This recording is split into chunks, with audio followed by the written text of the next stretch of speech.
Assalamualaikum warahmatullahi wabarakatuh. Perkenalkan, nama saya Dwi Purnamasari dari SMA Islam Darul Ulum Cipari. Di sini saya akan mempraktekkan video pembelajaran mengenai kontekstual teaching and learning dalam rangka PPG dalam jabatan kategori 1 gelombang 2 PTK dari Universitas Lampung. Selamat menyaksikan video pembelajaran kontekstual teaching and learning untuk meningkatkan minat belajar siswa. Selamat menyaksikan.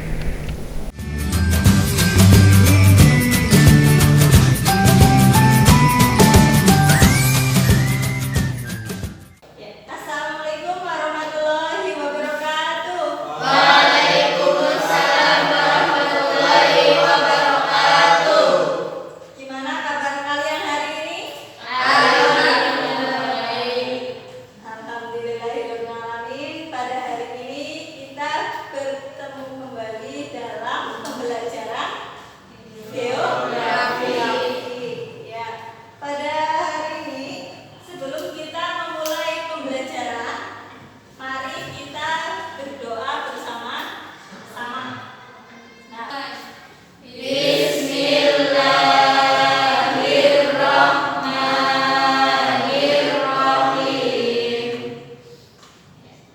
untuk selanjutnya, sebelum memulai pembelajaran, Bu Dwi absen dulu, ya.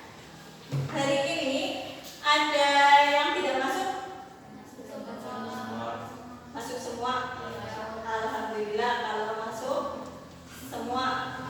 Kemarin kalian sudah belajar mengenai dinamika penduduk. Dinamika penduduk. Dinamika penduduk apa? Perubahan. Nah, perubahan itu ada lahir dan ada kematian. Lahir itu apa? Datang. Kemudian mati? Pergi. Ya. Nah, jadi ada datang dan pergi, ya kan? Tapi tidak secepat hati, ya. Nah, seperti itu. Jadi beda dengan lagunya Leto, ya kan? Kalau Leto lagunya kau datang dan pergi, oh begitu saja. Nah, jadi beda, ya. Nanti datang dan pergi di sini hubungannya dengan mobilitas penduduk. Kenapa? Ya, di antara kalian coba Reni, besok kamu kalau sudah selesai sekolah, apakah mau tinggal di sini atau pergi ke Jakarta atau bahkan ke luar negeri? Pergi ke Jakarta. Kenapa ke Jakarta? Untuk apa? Mencari pekerjaan. Cum di sini yang mau tinggal di desa. Fitri, ya. Kenapa Fit? Kamu alasannya tinggal di desa? Ya, kalau di kota belum tentu mendapatkan pekerjaan. Kalau di kota belum tentu mendapatkan pekerjaan. Ya, kita tidak tentu, ya kan?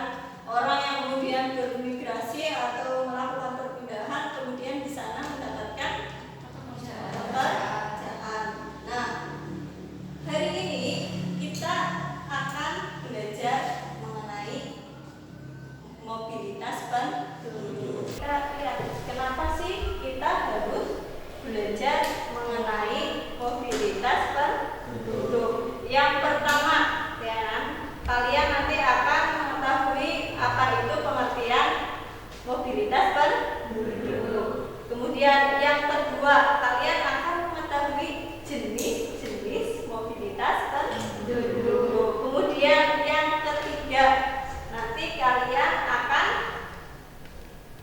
mempelajari faktor pendorong. Berarti yang mendorong kalian melakukan migrasi. Juga faktor penarik.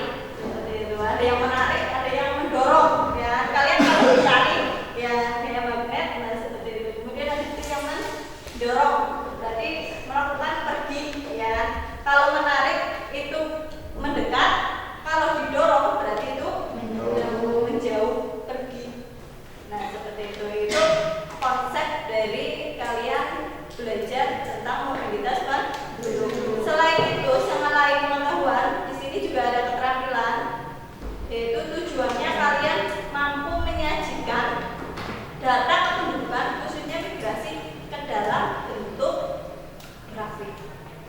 Nah, jadi nanti ya model pembelajarannya di sini kalian akan melakukan diskusi.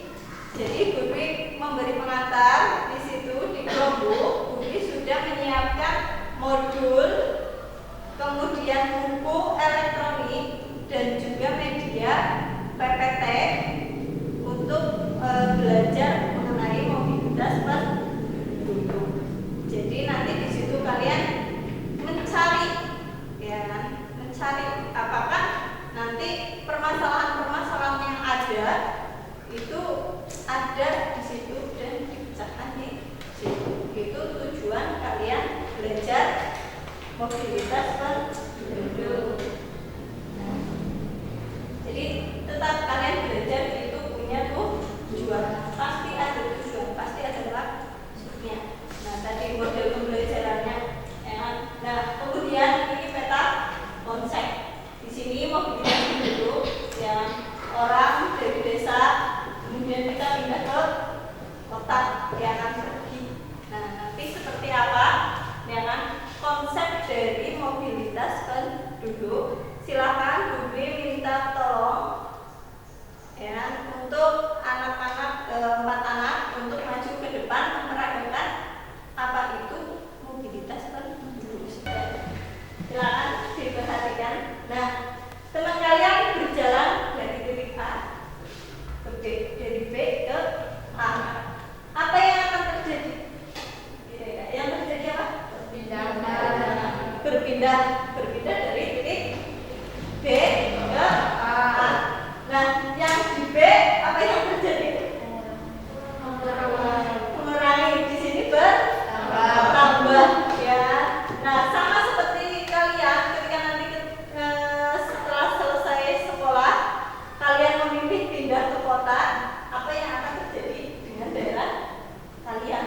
Ya, kalian sudah bisa membayangkan sekarang kalau misalkan semuanya pengen pergi ke kota. Ya, jadi ini adalah contoh di kehidupan sehari-hari. Nah, silakan boleh dulu kembali. Ya, silakan. Tadi konsep mengenai mobilitas. Sama mungkin kalian dari rumah ke sekolah melakukan perpindahan. Nah, perpindahan yang kalian lakukan itu tergolong mobilitas penduduk atau bukan kira-kira? Bukan. Ada lagi yang berpendapat? Kira-kira apakah kalian dari rumah, misalkan Eka, ya, dari rumah Eka ke SMA, kira-kira kamu melakukan itu kan berpindah, ya kan? Apakah itu termasuk mobilitas atau enggak menurut kamu? Mobilitas karena berpindah, ya kan?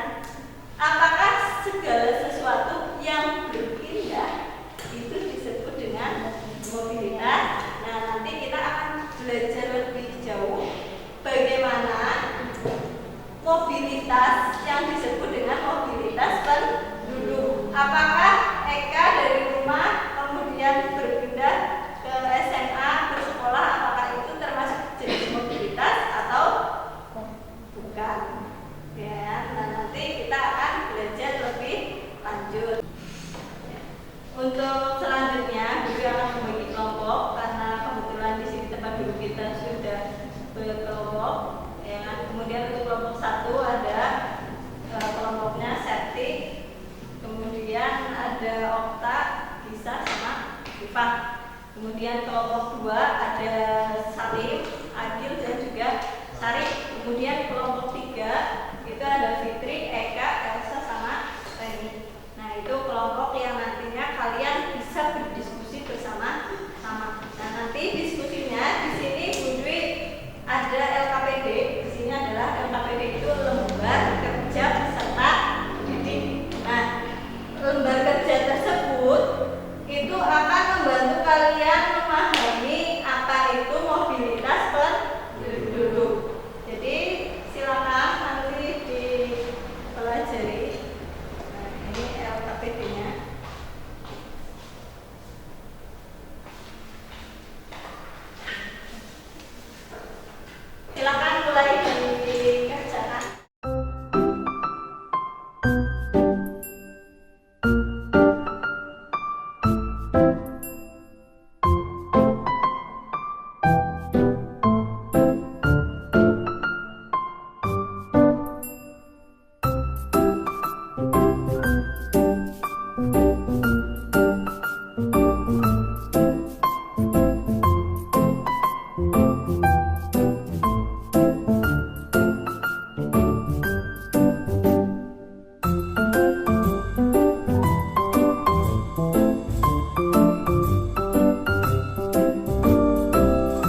2020 dan yang warna merah adalah jumlah tahun dari 2021. Penurunan terbanyak adalah di Desa Cisuru dan kenaikan terbanyak di tahun 2021 adalah di angka 893. Silakan dari kelompok lain, apakah ada yang mau memberi saran? Jelaskan grafik dari kelompok saya. Yang warna pink yaitu tahun 2021 dan yang warna biru tahun 2020. Kenaikan tertinggi yaitu di tahun 2021 di Desa Cipari dan di tahun 2020 yaitu Desa Cisuru. Assalamualaikum warahmatullahi wabarakatuh. Perkenalkan, nama saya Syarifuddin dari kelompok 2. Berdasarkan grafik tersebut, bagaimana perbedaan penduduk di Kecamatan Cipari? Apakah mengalami kenaikan atau penurunan? Jawabannya mengalami kenaikan dan keturunan. Kenaikannya adalah Kecamatan Cipari pergi ke kota untuk menafkahi keluarga dan orang tuanya. Penurunannya adalah warga Kecamatan Cipari, kami remajanya jadi sedikit dan tidak ramai. Silakan teman-teman yang mau memberi saran. Perkenalkan, nama saya Eka Lestari dari kelompok 3. Menurut kelompok saya, berdasarkan gambar grafik tersebut, perpindahan penduduk di Kecamatan Cipari mengalami kenaikan pada tahun 2021 yaitu sebanyak 6.896. Bagaimana sikap kalian terhadap migrasi yang ada di Kecamatan Cipari? Apakah kalian setuju dengan adanya migrasi atau kalian lebih memiliki daerah Cipali? Jawabannya tidak setuju, karena jika melakukan migrasi penduduk, daerahnya berkurang dan tidak ada yang mau mengembangkan daerah tersebut. Silakan yang mau memberikan saran atau tanggapan. Sikap saya terhadap migrasi yang ada di Kecamatan Cipari, saya setuju karena kata sebagai warga di masyarakat Kecamatan Cipari butuh uang untuk bertahan hidup dan mencukupi kebutuhan keluarganya bagi yang sudah berkeluarga dan di kota mencari uang yang lebih mudah. Ya, tadi kalian teman-temannya sudah mempresentasikan hasil diskusi kalian. Ada beberapa faktor yang menyebabkan kenapa orang Cipari pergi ke Jakarta. Nah, untuk mengetahui pemahaman kalian mengenai mobilitas, kalian tadi kan sudah melihat dari berbagai macam sumber, ya, untuk mengetahui apa itu mobilitas penduduk, ya, ada horizontal dan juga ada vertikal, kemudian ada mobilitas permanen dan non permanen, baik itu komuter, berarti yang kurang dari 24 jam bolak-balik ke satu wilayah ke wilayah yang lain. Nah, nanti kalian di sini untuk mengetahui sejauh mana kalian memahami materi yang sudah kalian pelajari, Ibu akan memberikan soal uraian untuk kalian. Waktunya, ya, karena dibatasi waktunya hanya 5 menit untuk mengajarkan soal uraian. Jadi silakan nanti dikerjakan baik-baik. Ini soalnya dikerjakan individu karena untuk mengetahui sejauh mana kalian dapat memahami.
dulu, kemudian